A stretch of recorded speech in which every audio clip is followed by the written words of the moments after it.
All right. One of the big things in Unit 8, one of we were talking about proof of ownership and all these levels of proof of ownership. So you start off with a title search, and that's kind of helpful. You can get an opinion of title from an attorney or a certificate of title from a title company, but that's only based on the record. So the big thing that we harped on was the best assurance of title is a policy of title insurance. The best assurance of title is a policy of title insurance. All right.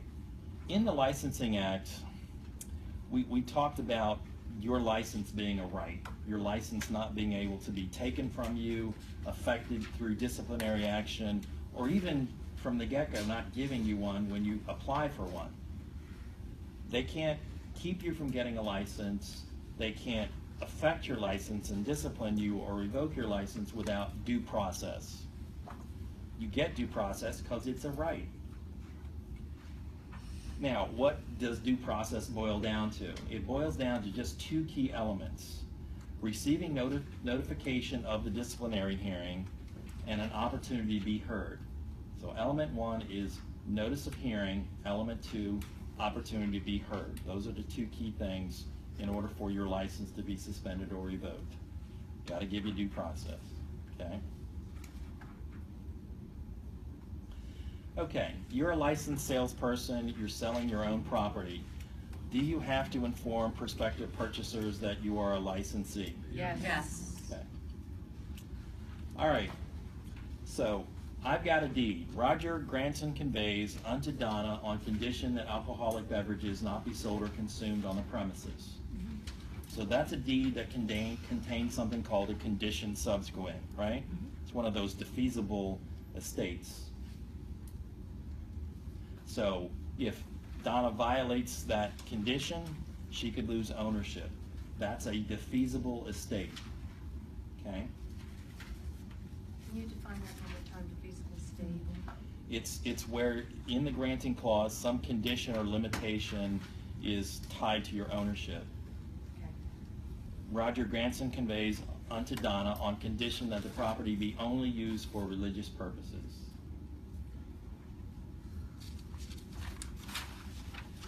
Okay. The landlord is called the lessor. The tenant is called a lessee. We have a statute of frauds dealing with leases. The leasing unit is Unit 18 in modern real estate practice. The statute of frauds says that a lease where the term is greater than 1 year must be in writing to be enforceable. So that's the basic law of statute of frauds. So the lease, if the term is greater than a year, must be in writing to be enforceable. If the lease term is exactly 1 year, can that lease be oral? Yes. The answer is yes, because it's not greater than a year. So if the lease term is 1 year or less, it can be oral. Now our friend Dave doesn't use the word oral. He uses the word verbal. Again, don't lose sight of the English language. Verbal and oral mean the same thing, okay? All right. Okay. All right. If I said, I'm going to convey property to you, and it's going to be encumbered, your knee-jerk reaction would be, I'm not buying anything that's encumbered. But if I said it's encumbered by utility easements that allow for you to have water and sewer and electric, would you now buy the property? You'd be like, oh yeah, shoot, I like having water, sewer, and electric. So the point of this is everything is virtually encumbered. Anything you buy will have an encumbrance of sort. You will buy something that's encumbered. You will take something encumbered if you agree to it. So in this situation, she's going to take property encumbered by utility easements. Hey, it's encumbered by IRS tax liens. I got a judgment against me and it'll be encumbered by that too. That's when we get the hell no.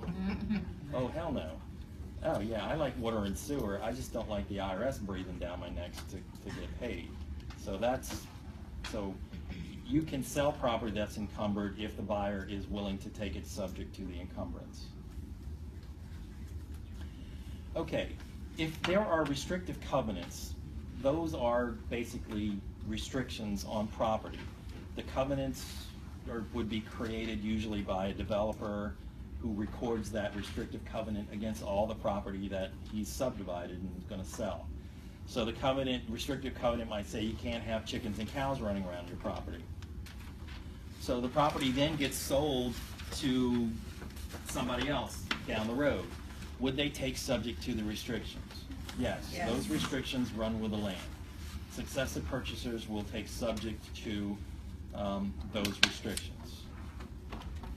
Now, the zoning ordinances, we talked about this last class, their primary focus has to be rooted in what I call, not what I call, but what is the police power. The police power is to protect the health, safety, and welfare of the public, of the community. So it has to start with that. Otherwise, if it's not doing that, then it's not a proper exercise of power. It's got to be designed, its focus, its intent must be to protect the health, safety, and welfare of the public, of the community. All right. In the contracts unit, which is unit 12, we talked about discharge of contracts. And one of the things we talked about is assigning a contract. And with an assignment of contract, what you're doing is substituting a party in place of an original party in the agreement. So if we're talking about an agreement of sale, a real estate contract, then who are the parties to the agreement? Buyer and seller. The buyer and seller. So if there was an assignment, it would be the buyer assigning his rights to a new buyer, someone who wasn't an original party to the agreement. If an assignment was where the parties to the agreement could transfer to each other their rights, think of what that means. Oh, I'm the buyer and I'm assigning my rights to buy the property to the seller. The seller gets to buy it from himself. That's ridiculous, okay? It's where there's a transfer of rights under the agreement to a party who was not a party to the original agreement, okay? Okay, again, with eminent domain, it's the government's power to take public property, try again, it's the government power to take private property for a public use for which the owner is to receive just compensation. If I had a conveyance that includes a condition or restriction controlling or limiting the use of the property, that's an example of a deed restriction. When I put Roger Grandson conveys unto Donna the following described property subject to the restrictions that there not be chickens and cows running around the property, that is properly termed a deed restriction, okay? If you violate a deed restriction, can they sue you to revoke your ownership interest in the property? No. The only way that you could lose your ownership in the property is it beyond a mere deed restriction. It rises to the level of a defeasible estate, where the condition is in the granting clause, okay? Then hopefully this makes sense. Roger Grandson conveys Roger Grandson conveys unto Donna on condition that she not have chickens and cows running around the property. That's a defeasible estate because that condition, a restriction, is in the granting clause. It's part of the condition of granting it to you, okay? But if the deed read this way, Roger Grandson conveys unto Donna the following described property. So then there's a legal description, subject to the condition. If it said that there not be chickens and cows running around the property, that's a deed restriction. That's not a defeasible estate because it's not located in the granting clause. It is located somewhere else in the deed. When it's located somewhere else in the deed, it is a deed restriction. When the condition or restriction is located in the granting clause, then it's a a defeasible estate, be it condition subsequent or be it a fee simple determinable, which has that special limitation. So just because you use the word condition doesn't automatically make it a defeasible estate. If it's somewhere other than the granting clause, it makes it a deed restriction.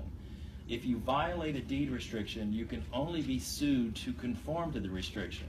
In this case, Donna, I would sue you to get you and force you to remove the chickens and cows off your property. If it's Roger Granson conveys unto Donna on condition that she not have chickens and cows running around the property, that's in the granting clause, and I can sue her to lose ownership. So if it's a deed restriction, that condition restriction is not in the granting clause. If the restriction condition is in the granting clause, it's a defeasible estate from which you'll lose ownership. Everybody understand that distinction? Yes. That's a big distinction, right? One, you can lose ownership. The other one, you can only be sued to conform. Okay? So maybe one more time. Okay? Okay. Deed restrictions.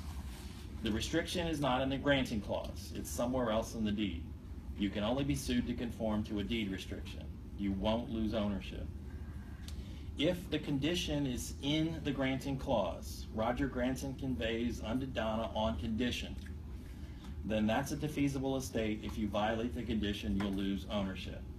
Okay, everybody get that? Yes. Okay. Everybody? You get that? Okay. I wasn't talking to you, Marcus. I was talking to the camera. By the way, camera, Marcus, you can't really see, but the dude is dressed to the nines. Friday. It's a lot of pressure.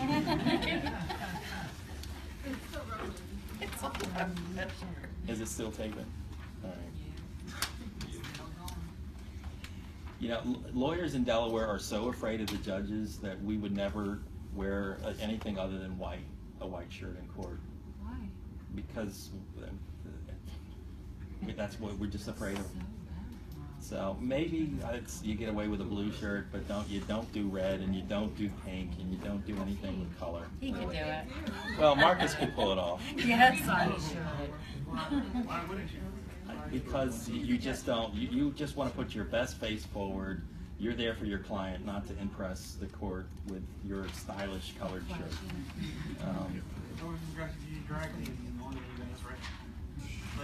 I would try. You don't want to. All right, so let's get back on track here. Okay, when you do a title search, one of the things that comes back is your chain of title. The chain of title in the search is showing you that succession of conveyances leading up to the present owner.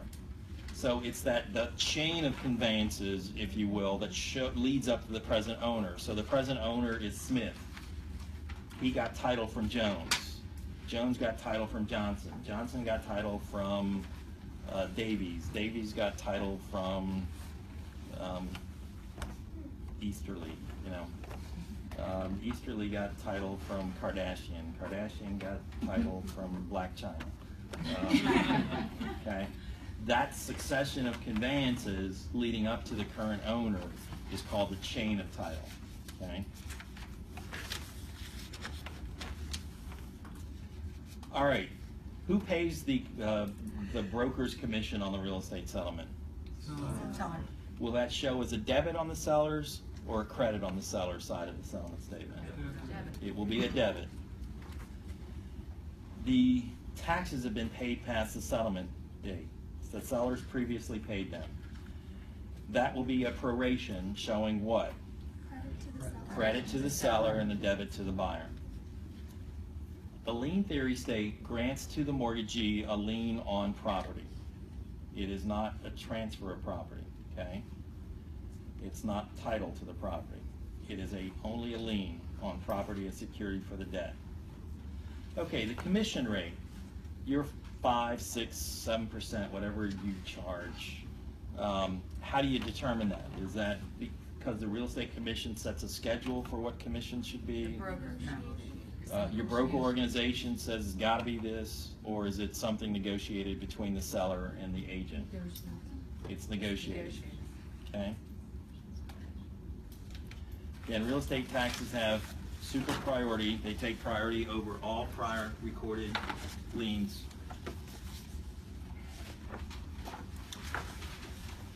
Do some of your questions, are they like the same, just reinforced? Like Sometimes there's a sort of a duplication. Okay, okay. Yeah. You're really nervous. A little bit. Yeah. You got like a friend or somebody got Xanax, you can. I got Xanax. Okay. All right. Don't worry about it. You'll be all right then. Mine ain't expired, so I can't help you out.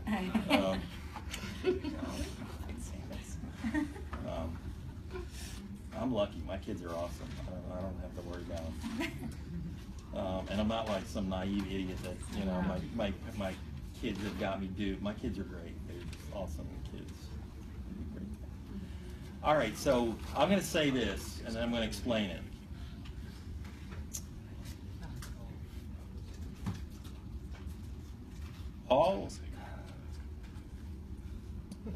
How can I phrase this? I don't want to be too cute about it. Why don't we just say this? Let's be cute a little bit. All liens are encumbrances, but not all encumbrances are liens. All right, now you're like, oh, he's playing with us. All right, well, a lien is a monetary encumbrance. Again, all liens would be encumbrances. They're the monetary variety. But not all liens are encumbrances, or not all encumbrances are liens. What other encumbrances would not be considered a lien? An easement, deed restrictions, that's an encumbrance but not a lien. An encroachment, that's an encumbrance, not a lien. All right, in Delaware, the presumed agency is statutory agency. If you are a statutory agent, you are nothing more than an independent contractor with statutory duties. You are not a common law agent. If you are a statutory agent, you are not a common law agent. Common law agents owe fiduciary duties. If you are a statutory agent, you do not owe fiduciary duties. Your duties are enumerated in the statute and they are referred to as statutory duties, hence statutory agent. You do not have an agency-principal relationship. You are an independent contractor. That's it. With statutory duties only. You don't have an employer-employee relationship. No principal-agency relationship. A simple independent contractor with just statutory duties. That's all you are. Can you repeat what you said about the fiduciary duties? With common law agency, you have fiduciary duties. With statutory agencies, you do not. Statutory agent is an independent contractor, no fiduciary duties, only statutory duties. To the broker or to the customer, to the client? The client. You are an independent contractor to the client, owing to the client only statutory duties. You do not owe the client fiduciary duties, just statutory duties. Okay. All right. An essential element of a deed is acknowledgement, right? That means it has to be notarized. Does an agreement of sale have to be acknowledged? No. Does an agreement of sale have to have a legal purpose? Yes. Does an agreement of sale have to have consideration? Yes. Does an agreement of sale have to have mutual assent? No. Yes. Yes. Mutual assent is Yes. offer and acceptance. Offer and acceptance, Caroline. You can't see her on camera, but Caroline Riccio doesn't understand that mutual assent equals offer and acceptance. I understand. I think her son knew that, but his mother doesn't. But forever memorialized on YouTube. Okay. All right. Does an agreement of sale have to have competent parties? Yes. Yes. Okay. What? I thought one of them. No. That was the other one, sorry, my bad. A deed. A Yeah, deed, I got only you. the grantor has to My bad. have competence. But in an agreement of sale, both parties. So you can see how it can be a little kind of blurry, like they overlap a little bit. All right? Okay. In the real estate investing unit that we talked about last class, we talked about one of the advantages of investing in real estate, and one of those advantages was leverage. Leverage is using borrowed money. So what is the lowest degree of leverage? 100%. No, lowest degree of leverage. No. No financing at all. None. You don't have any of your own money into it. The highest degree of leverage is using 100%, borrowing all the money entirely. All the money you need, you borrow. Using borrowed funds entirely is the highest degree of leverage. Okay, under the Licensing Act, you are required to renew. By what date and how often? Not September. So can you repeat that? You are required to renew your license by a date. April the 1st? It is in April and it ain't the 1st. 15. 15. We file our taxes on the 15th and we renew on April 30th. And how often? Every 4 years, every 5 years, every 2 years. 2 years. Is that triannually, biannually, or semi-annually? Biannually. Okay, biannually means every 2 years.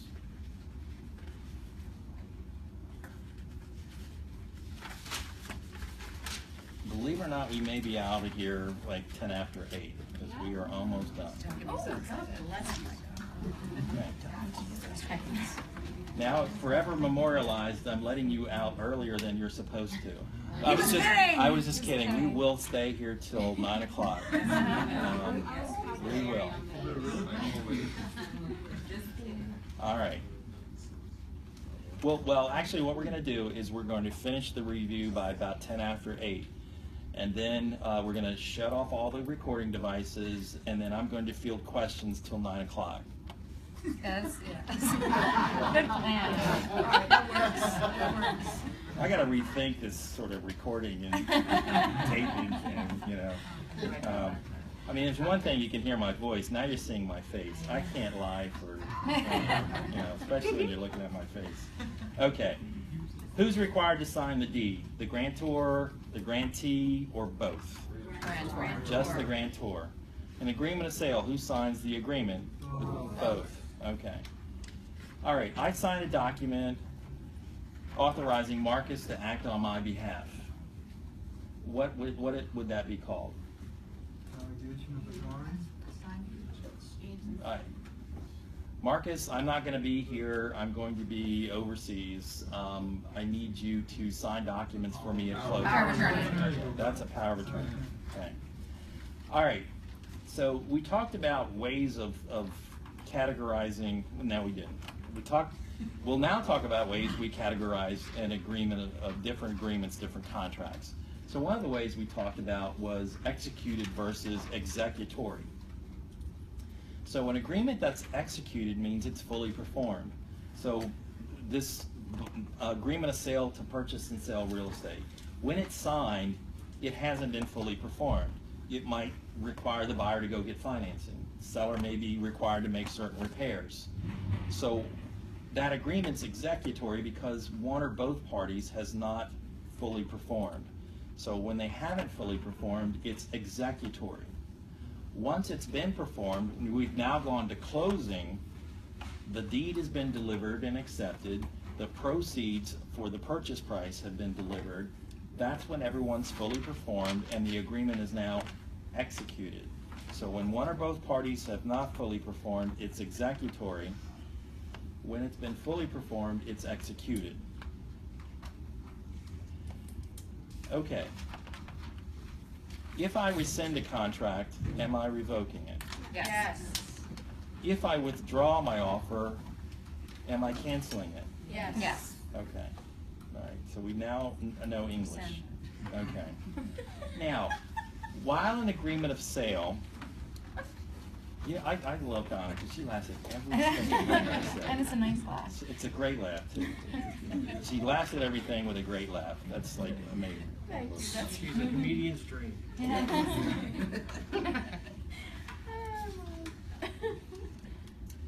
Okay. While the agreement of sale is executory, that means it hasn't been fully performed, the buyer has what's called equitable title.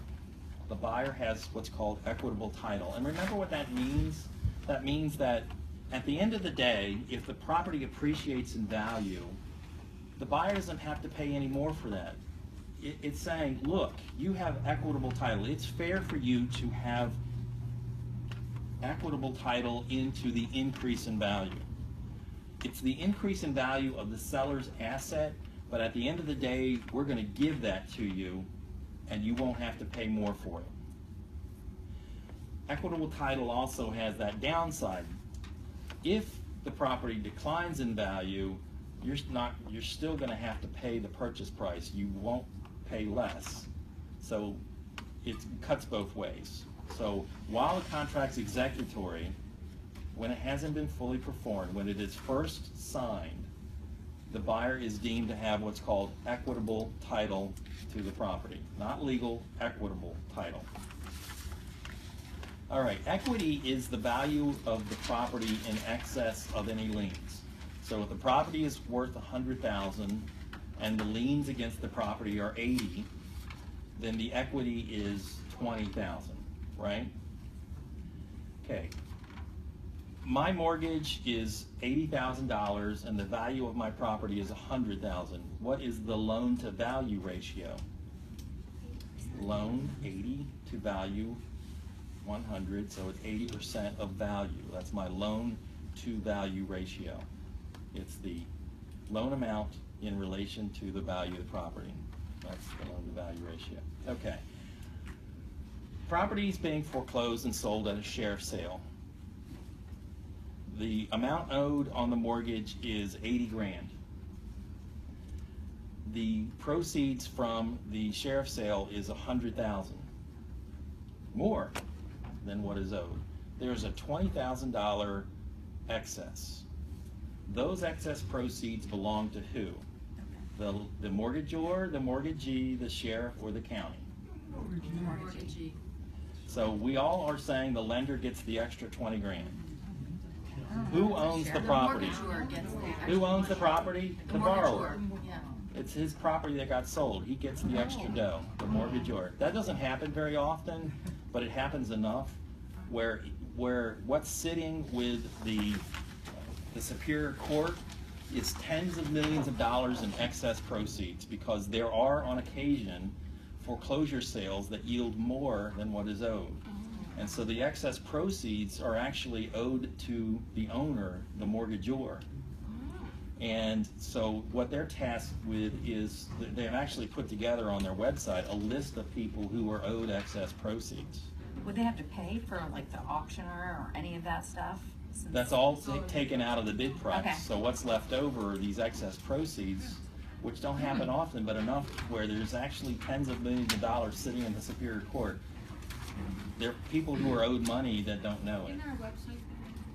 Well, the Superior Court has Project Rightful Owner, and that deals with excess proceeds from those foreclosure sales. And then there's the State Escheator's Office, which is funds that get escheated to the state that they are hold for a period of time. And again, there's a website you can go on to see if you're owed those kinds of things too. But Project Rightful Owner is the Superior Court holding excess proceeds. Okay. Getting close to being done here. Advantages to investing in real estate. Those tax advantages, the ability to do tax deferred exchanges, right? Using leverage to borrow money. That leverage that helps you increase rates of return, if you remember. Other tax deductions, like being able to depreciate the structure. Other enumerated advantages are above rates of return, right? The ability to control your investment, okay? What are the disadvantages? Expensive. Liquidity. It's not highly liquid, right? That's a disadvantage. Actively manage it. You have to manage it. That's the benefit of control, but then you gotta control, right? There's one more. What the hell do I know? Expensive, liquidity, must control. I don't know. Somebody look at that. There's one more. What was that? It's, 22. High degree of risk. High degree of risk. There you go. Thanks. There you go. Thanks, Pat. Thanks, Pat. All right. When does title pass when a deed is being transferred? Is it when it's signed, when it's recorded, when it's executed, when it's delivered and accepted? Delivered and accepted. Delivered and accepted, okay. All right. Terminology that you will see in a will. If you inherit real estate, someone dies testate, and in their will you inherit real estate, that's called a devise.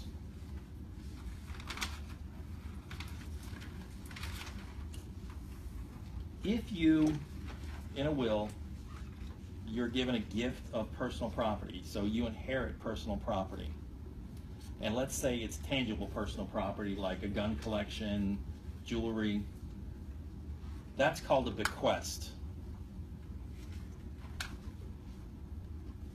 If in a will, somebody dies testate, and in the will you inherit intangible personal property like stocks in DuPont or bonds, that's called, or even cash, that's called a legacy.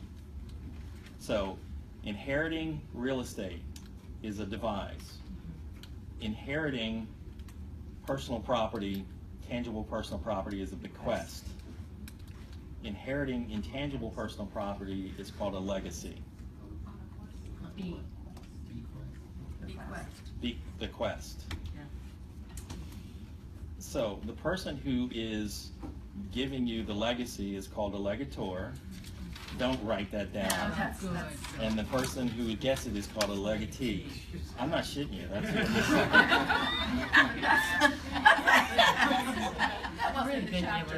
what my brother Tim, he's got the worst expressions and comebacks, and he thinks he's so clever. And he's cute in a way, but he's a psychologist, and he's That says it all right there. oh my God, this is gonna be on YouTube. I love you, Tim, but God Almighty, I can't say this because it's gonna be on YouTube. All right, I can't say it. But I'm gonna say it. He's from the South, and he's got this really he's got this kind of lispy Southern accent. So my kids behind his back, which is now memorialized on YouTube, they call Tim the gay cowboy. Now, he's married with a kid. He's not gay, but he certainly sounds like a gay cowboy. So I'm kind of an irreverent kind of a guy. You might have figured that out already. No way. Come on. So, we'll be somewhere, and we like to go camping.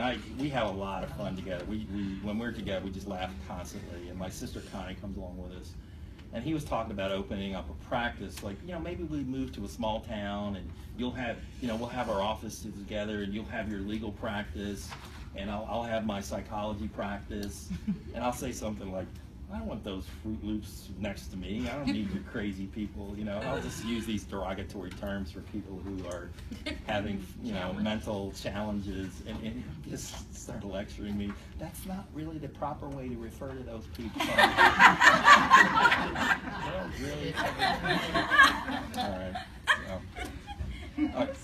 Our family dynamic. They're my brother Charlie's passed on, but there's still, 4 brothers and a sister left, and we all come from different walks of life, and some are like these Glenn Beck Republican guys, and Tim is the tree-hugging liberal, and it's like, how did we all end up so different? I'm more kind of moderate in the middle kind of a thing, but Lord have mercy, when politics gets started, it's like you got to separate my 2 older brothers, Tim and Ed, because they'll agree on lots of things like the Cowboys, and they love their Cowboys, Dallas Cowboys and stuff. But boy, politics. So they agree on the Cowboys. That's well, yeah, and like I said, he's a tree-hugging environmentalist kind of a guy, and I love the outdoors, but I like to play golf. And in his view, golf is like the worst use of land there is. What he can't for the life of himself understand what kind of pleasure that you would get by chasing a little white ball in the grass all day long. That's the way he looks at it. I love it. And I'm really bad. I'm a horrible golfer. But I get enjoyment out of just the simple Nice. things of, oh my God, I hit that ball 350 yards. There's the fairway, and it's 2 fairways over, but look how far it went. Now, my brother John, my younger brother, I have 2 younger brothers, they're twins. He's a really, really good golfer. But when we play, I'm the only one who's having fun. I'm shooting 105 or 115 on a good day, and he's shooting, oh my God, he shoots an 80, and he's about to rip his hair out. And I'm like, are you kidding me? He's like, I shoot below 80 always, so an 80. He's having a miserable time. Now, hey John, I love you too, buddy. All right. We talked about loan to value. Now let's talk about the extra credit questions, and then we'll be done with the review, and then we'll turn off the camera, and then we'll field questions till 9 o'clock. Yes, Okay? great plan. All right. So we didn't talk about this. I had to talk about this, but the first question, the extra credit question, has to do with the Agricultural Lease Act. So I skipped over that. But in Larry's materials, there is a provision of the act. Did anyone bring Larry's materials with them to Yeah. class? This. Yeah. So, I mean, I'm going to tell you the page so you can have something to look at and refer to. So, the Agricultural Lease Act on page 110, section 6721, deals with the disposition of manure. We have a provision in the Agricultural Lease Act that talks about who owns the manure. We talked about Oh, we did? Okay. What was the section, 67? It's page 110, the very first part of it. Page 110, thank you. Okay. The owner. All right, so in the absence of an agreement between the landlord and the tenant, under the Agricultural Lease Act, if there is no agreement that says who owns the manure, then the party who owns the manure is the landlord. The tenant may not remove and sell manure made by the cattle in the agricultural lease. Okay, so if the agreement is silent, that manure is the landlord's property. The tenant cannot remove and sell the manure. Okay? Now there's an exception. If the tenant supplies his own feed to the cattle, then the tenant may remove manure made by the cattle. That's allowed. Can you So repeat that one more time? Sorry. the tenant is feeds. making the manure by giving the food to the cattle. Okay, so if, that's the exception, is if the tenant is supplying his own feed, so it's not the cattle grazing on the farm, the tenant is supplying feed to the cattle. If he's doing that, the manure made by the cattle, the tenant gets to remove. Okay? But if landlord's also feeding him, feeding them. Okay, we don't need to go into that. Okay. Okay. All right. Why would the landlord be out there feeding the cattle? Just so that the tenant can't do it too? the tenant has the boss No, no. and Anyway, it doesn't matter, moving on. Right. Can't wait for our own questions. Look, cattle can be fed a couple of ways. They can graze or they can be fed. Right. So if they're just grazing animals, creating manure, then that's the landlord's manure. oh, If the tenant is supplying feed, then the manure is the tenant's manure. Okay? Now, if the tenant is allowed to remove manure, so that he could be allowed to remove manure because the agreement says he's allowed to, or if the agreement doesn't allow for that, but the tenant is supplying feed so the tenant can remove manure, the tenant can remove manure but cannot remove manure commingled with the soil. Can't take the soil that's been mixed in with the manure. Just walk around and that. Let me shake that out. so just the tenant can never take it. Well, shake it off. If the manure is of a wet consistency, then, I mean, look, he's talking about shaking it off. Yeah, you can probably shake it off. If the manure becomes dry, you ain't shaking off shit. Literally. Okay? It ain't coming off. Okay? All right. Now, everybody get that? Yeah. Okay, y'all know your shit, right? Okay. All right. That's just too obvious of a joke there. Okay, the last extra credit question is where I'm going to give you a rectangular survey system written description. And then there will be 4 diagrams that you will have to pick the one that is depicted by the description. So this description describes which of the following pictures, okay? So again, if the description was, I'll just do one real quick. If the description was that you're in the southeast quarter of the southeast quarter of section 11, okay? Then the question would be, is assuming this is section 11, what is that, which one is depicted? You gotta pick the one. So you would pick the one that would look at like this. So you go from backwards. So we're in the southeast quarter. So north, south, east, west. So the southeast quarter is here, right? Yes. And we're in the southeast quarter of that. All right. And we're in the southeast quarter of that. So what is what is described is that particular picture. You would pick that one. Okay? Yep. So always work backwards. Start here and go backwards.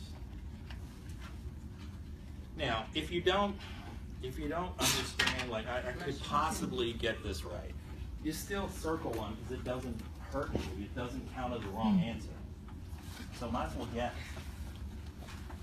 All right? Okay, so we're now done. We're going to turn off all recording devices and have a discussion about things till 9 o'clock. Okay? All right. You're welcome. Thank you. Thanks for recording.